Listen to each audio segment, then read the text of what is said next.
All right, similar to the council part of the program, we will ask our audience members that received red tickets to come join us here and help us make some decisions on the questions and who goes first.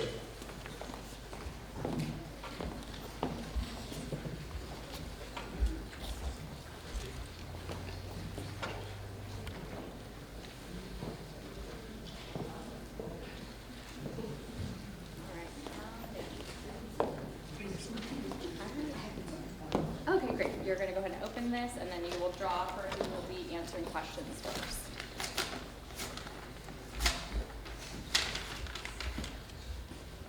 Okay. Candidate Hornberger. All right, Candidate Hornberger, you will be answering questions first. And so when we do the introductions, Adam, you'll get to do the first introduction. Pick one envelope. The other envelope will be discarded and not used. There you go. All right.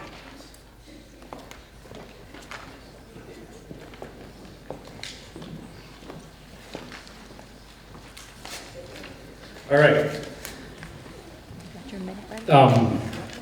Candidate Streight, you can make your opening comments. You have 1 minute. Opening statement. Yep, opening statement. You have 1 minute. So I'm Adam Streight, Republican for Cecil County Executive. I want to thank the Chamber for hosting this forum and to Josh Hugel for moderating. To my incredible family sitting up here in the front row for supporting me, as well as the Cecil County voters behind me. You share my values. My platform is how I will govern. It is based on my values. Your legislative priorities, like public safety, taxes, education, and infrastructure, have been part of my platform since the beginning. My values align with your values. As a law enforcement officer, I know we can't attract businesses to Cecil County if your customers and employees don't feel safe. Unlike my opponent, I understand what public safety is and what it takes to achieve it. Graduating college and spending a lifetime in public service, I appreciate the value of an education along with public safety. They are two sides of the same coin. I'm looking forward to discussing our shared values tonight. I'm Adam Streight, and I want to earn your vote.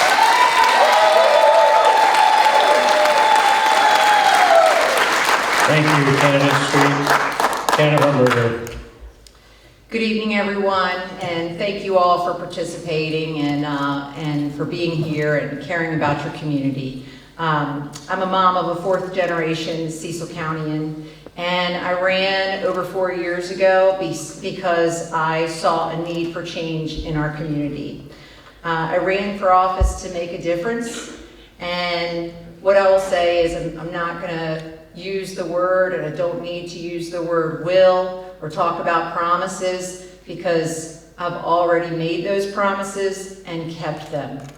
I'm standing on what I have done in these past 4 years. I've made great partnerships. We have great people in Cecil County. We have a wonderful sheriff. We have a wonderful director of our library system and of our college. We have great people in this county that work together, and I'm pleased to be a part of the success, and I'm pleased to have cut taxes for the first time.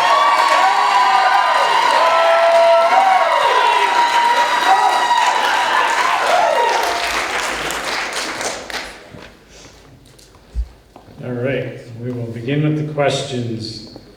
And Candidate Hornberger, you will go first once you guys have the questions in hand. All right, question number 1. What is your perception of the current drug abuse or substance misuse scenario in Cecil County? What strategies have you or will you recommend to address this situation? Sure, so we have a problem just like across the state of Maryland.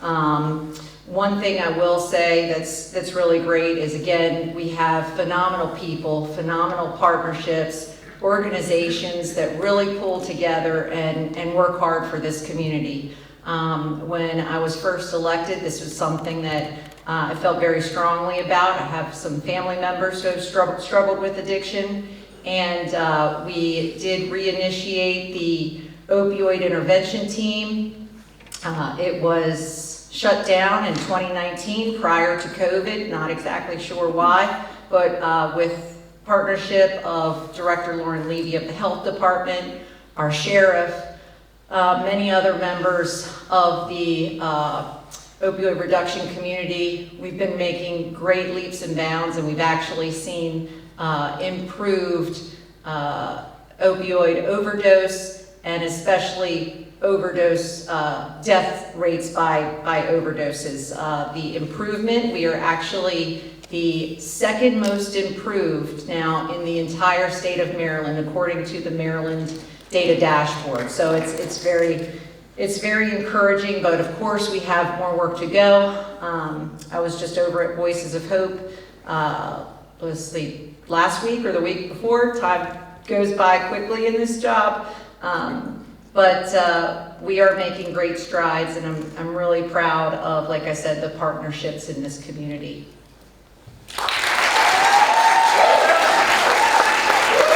Thank you, Danielle Hornberger. Candidate Street, 2 minutes.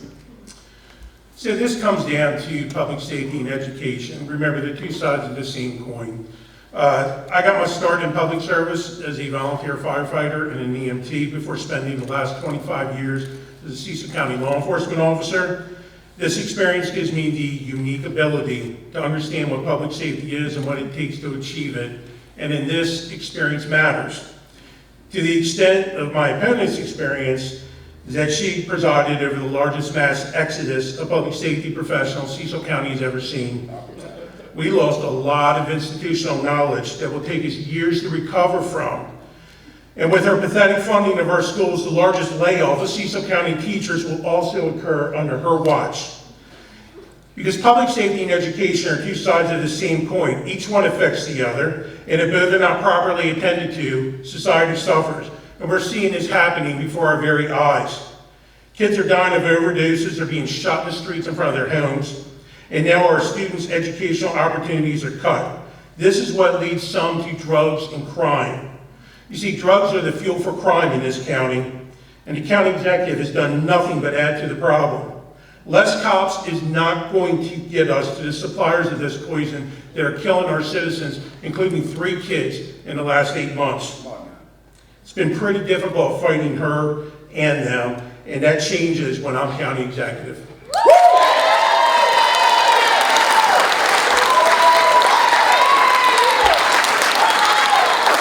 Thank you, Candidate Street. We will move to the next question, question number 2.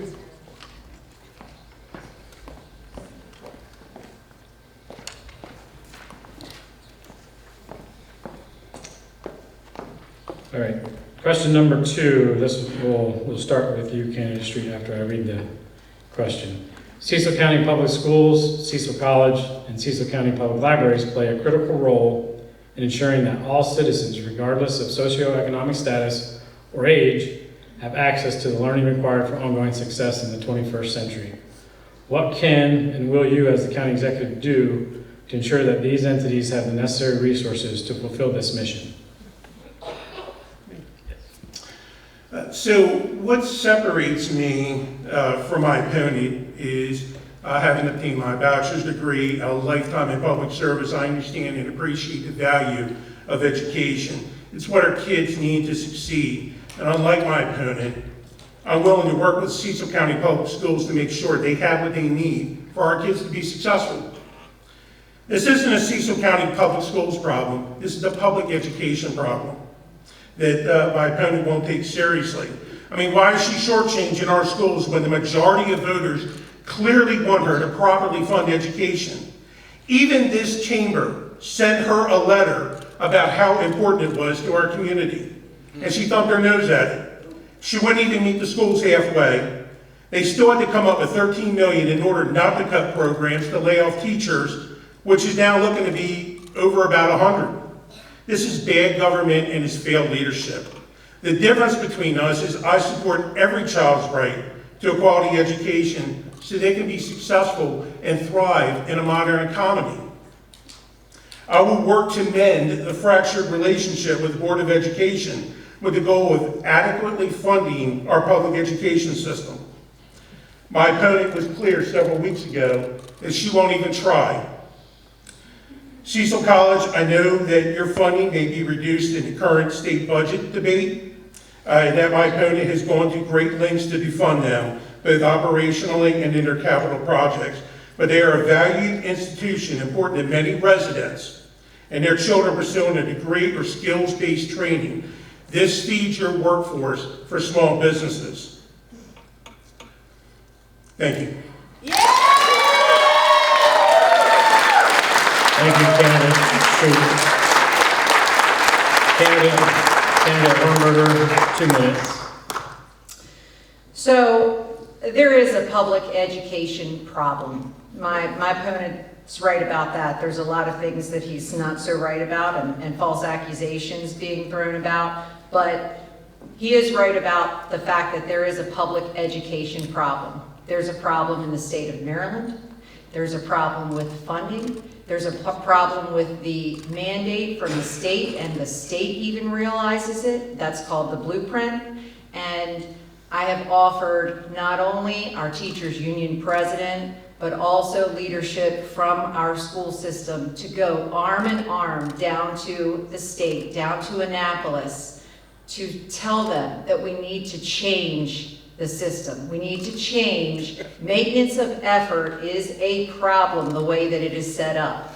It basically handcuffs us, because the reality is, if you would do what my opponent and what the school system are requesting of the entire funding of their request, we would be bankrupt in 3 years. I know they think, I won't get into their math, but there are statements being made. There are statements being made that that the amount of money is there, that we have it, and that's just false, because we have to pay for everyone. Now, I support public education. Our investment in public education and lifelong learning represents nearly half of the county's total budget. That's 47.8%.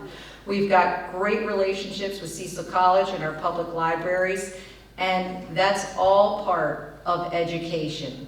But we have to work together, and that's absolutely true. I walked by some leadership, 3 gentlemen from our school system. I said, "Hi, how you doing?" Nobody would look at me, no one would shake my hand, and the fact is, we have to be grown-ups.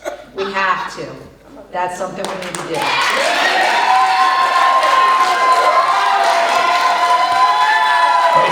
Thank you, Candidate Hornberger.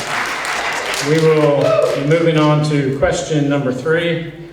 Candidate Hornberger, you will be going first. Is Cecil County a safe place for families to live, work, and play? Why or why not? What recommendations do you have to address your perception? Thank you, Josh. I'm glad you asked this question. As it was noted by my opponent here falsely, that there was specifically a mass exodus in law enforcement in Cecil County. If you speak to the sheriff, and please do, he may be here by now. He was doing something with his son earlier, but please speak to him if he's here by now, because he will let you know that this was a nationwide problem, okay? It was because of the defund the police movement. And it was because of and still is because in this state of Maryland, down in Annapolis, unfortunately, there's a lot of legislators that are not supportive of law enforcement. In law enforcement and public safety, we've provided $10,000 salary increases across the board. That's in addition to their already negotiated contracts. I have a great relationship with our state's attorney, and they've been doing great things as well. We also opened the Frank Muller Emergency Services Training Center. All these things go hand in hand.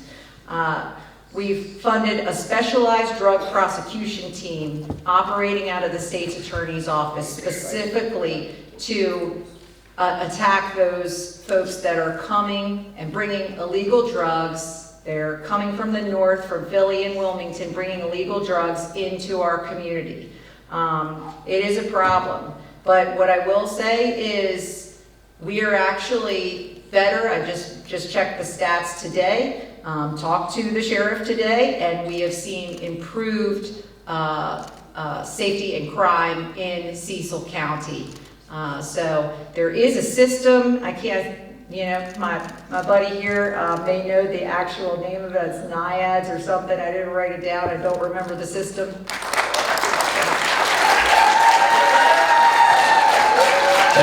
Thank you, Candidate Hornberger. Candidate Street, 2 minutes. So, just like our teachers, I think it was in the WIG 2 weeks ago, where our literacy levels in our schools went up to number 2, I think it was, to the point that other school districts are coming here to find out how we did it, or how they did it. So just like our teachers, our cops are doing amazing jobs with the limited resources that they have. But we did lose a lot of deputies. We lost about a third of our deputies because of her. And we told her it was going to happen, and she did it anyway. It's just the way it is. So as far as the question, I think it's important to understand, you'll see this is a theme with me, that public safety and education are two sides of the same coin, and each one affects the other. And if both are not properly attended to, then society suffers. Again, we're seeing this happen before our very eyes. Compromised public safety leads to neglected schools, and underfunded schools leads students to drug and crime. And both lead to higher taxes and reduced workforce and a crumbling infrastructure, and that affects your bottom line, both as taxpayers and as small business owners.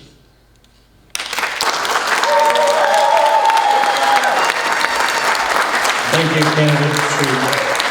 We'll be moving to question 4. Candidate Street, you will go first once the question has been read. Question 4. Businesses considering locating or expanding in Cecil County cite the availability of a prepared workforce as one of the key factors determining the decision. What do you believe should be done to ensure that the necessary resources are designated to address this critical factor? So small businesses, I want to say, are the backbone of our local economy, and they need our support. They need government to be an ally and not a hindrance. See, I want them to succeed. The faster county government can help them with whatever business they have with us, the faster they can help the county so we can fund the important things while keeping taxes low, like improving public safety so that their businesses and employees will thrive in a safe community, fixing our roads so their company vehicles aren't suffering extensive damage, and having a homegrown, educated workforce that can compete in a modern economy from which they can draw to help run their businesses. We saw the losses in public safety and other areas of the county's workforce when my opponent failed to read the market in time to prevent these losses. She's doing the same thing now with our schools in failing to read the market and endangering the workforce in our public schools. I will maintain reasonable efforts to secure and sustain a seasoned and mature workforce for the benefit of our students, our local businesses, and our taxpayers. This should always be our focal point, and it hasn't been during my opponent's term. It will with mine.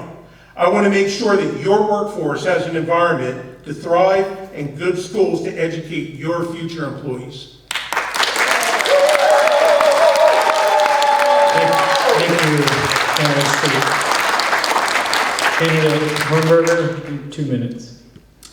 Thank you. Reading the market is important, and that's why the $54 million that was referred to earlier by Ms. Branch wasn't actually money taken out to give to you all. It was money that was previously used for our projects from a previous administration. We have projects that are bonded out, and $54 million was refinanced at the lowest interest rates that we could at the time, which are the lowest that we've seen. So we're really proud of that.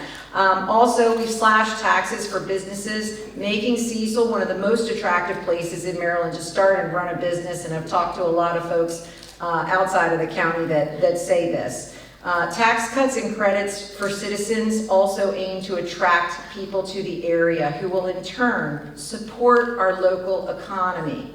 Okay, these people that will come in and work here will also want to live here because the tax rate is low and they're not paying so much for their property taxes. It is cyclical. We put $45 million back into the pockets of hardworking Cecil County citizens and homeowners under my administration, money which goes directly back into local businesses. Also, I'm really proud to have implemented the Route 40 revitalization program. This also brings in new businesses and supports our current businesses for seeing this county as a more attractive and revitalized place to relocate to and to be in. Thank you. Thank you, Danielle Hornberger.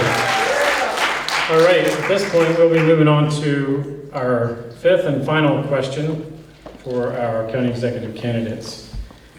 Candidate Hornberger, you will go first after the question is read.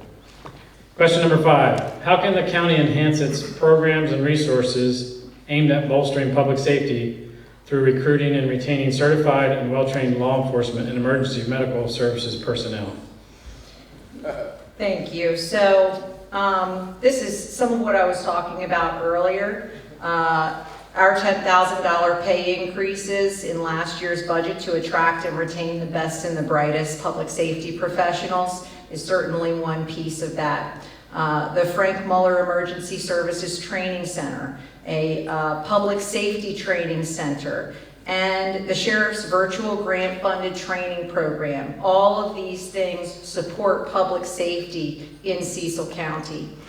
We've put funding in this year's proposed budget for 2 new paramedic stations, increase equipment funding for 3 new ambulances, as well as increase the contribution of ambulances by $75,000 and heavy equipment by $150,000. First time in more than 16 years to have done that. It's a big deal, and I know those in public safety are very pleased to have seen this happen. We increased the ceiling as well for EMS and fire equipment replacement. We've certainly improved staffing for DES and the Sheriff's Office. I was happy to be at a graduation today for the detention center. It's all a piece of the pie.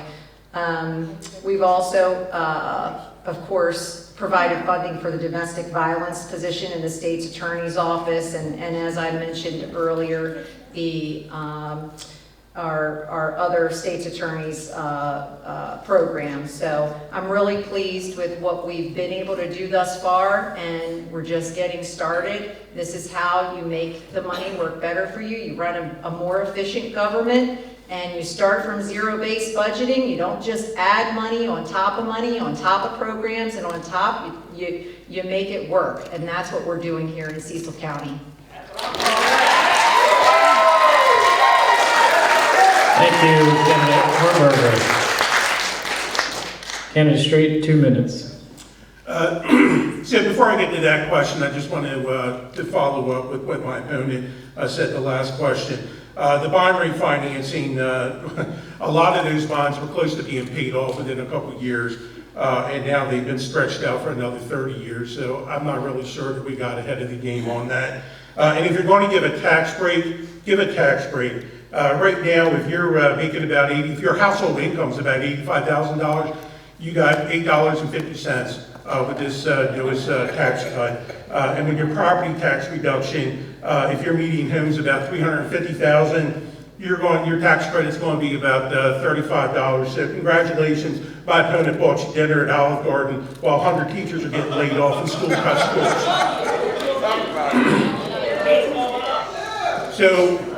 So as far as how the county can enhance in bolstering public safety, just have a dialogue. Actually have a good relationship, which is something my opponent has trouble with. Don't insult public safety with 1% final offers. $10,000 was nothing more than a stopgap to stop the bleeding a third of our deputies, 50% of the correctional officers had left. She had to stop the bleeding, but we still haven't recovered. Remember, public safety and education are two sides of the same coin. You have to fund both because both are balanced on each other. It's not that complicated. That's what I'm going to focus on.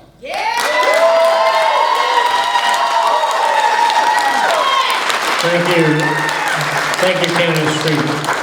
Thank you both for your thoughtful answers to all of the questions. To wrap up, each of you will have 1 minute for closing remarks, and we will go in reverse order from the opening remarks. So, Candidate Hornberger, you will go first. Thank you, Josh, for moderating this evening. Again, thank you all for being here this evening and really caring enough about your community to be here, because I think that is one thing that we certainly do all have in common is we all do care about Cecil County. At the end of the day, I hope that I've made it clear that we share common values. Communities must be first safe, they must be affordable for not only you, your children, and your grandchildren. Again, I have done the things that I said that I would do. Will continue to keep my promises, and my opponent said that he would have spent your tax rebate last year and would have figured out how to spend your money, and he knows how to do it better than you. I fundamentally disagree with this, and I will continue to support the citizens that are struggling in this community and that want to be here. Thank you. Thank you. Thank you. All right, we've made it this far. Got 1 more minute. Thank you, Candidate Hornberger. Candidate Streight, 1 minute to wrap up. So, again, public safety and education are two sides of the same coin. Each one affects the other, and if both are not properly attended to, society suffers. We educate or we incarcerate. Compromised public safety leads to neglected schools, and underfunded schools lead students to drugs and crime. Both lead to higher taxes, a reduced workforce, and a crumbling infrastructure. It's the governing equivalent of the broken windows theory. But the good news is that our priorities align. My values are your values, and together we can turn this ship around. On May 14th at the Republican primaries, our chance to put the last 4 years behind us and turn to a brighter future.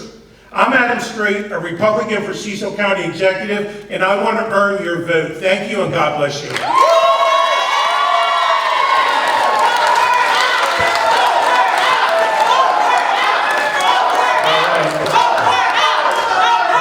All right, as we wrap up, there's a number of folks that need some appreciation, some thank you. First and foremost is all of our candidates. Thank you to all of the candidates for coming out here. As Mr. Meffley mentioned, it's a daunting task to put yourself out here in front of everybody and to fight for what you think is right and what you think is best for our community. So we appreciate all of you and all the efforts and all that you're doing for us, for the citizens of Cecil County.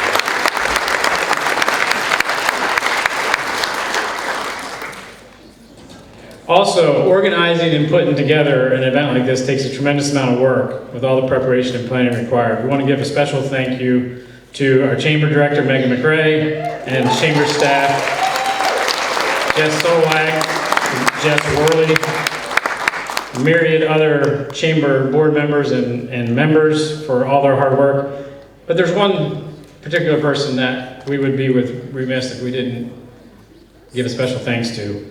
This event, the Chamber has been putting on for a number of years, has often been moderated or emceed by Dr. Carl Roberts, as most of you can remember. And he got to come here tonight as a participant in the audience.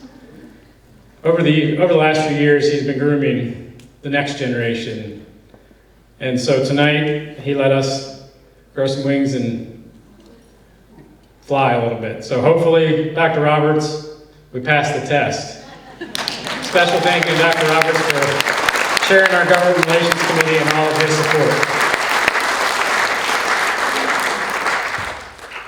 We also want to thank you, of course, again to Cecil College and the Milburn Stone Theater and their staff for graciously hosting this forum and putting on all the technical things that it's required to make something like this happen. Thank you, Cecil College and Theater. And our sponsors, Artesian Water and Patriots Glen Golf Club. Without you, our sponsors, these kind of forums and events wouldn't be possible. Thank you.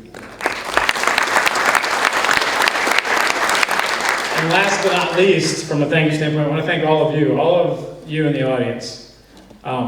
We, as a chamber and as a body that represents all of the business community in the county, we try to put on a professional forum where everybody gets heard and everybody gets to have equal respect and equal opportunity to say what they think is best. And so, for the audience, for your participation tonight, for remaining a civil event, we thank each of you for coming out and for caring. And don't forget, the most important duty we all have is to go vote on May 14th at the primary election.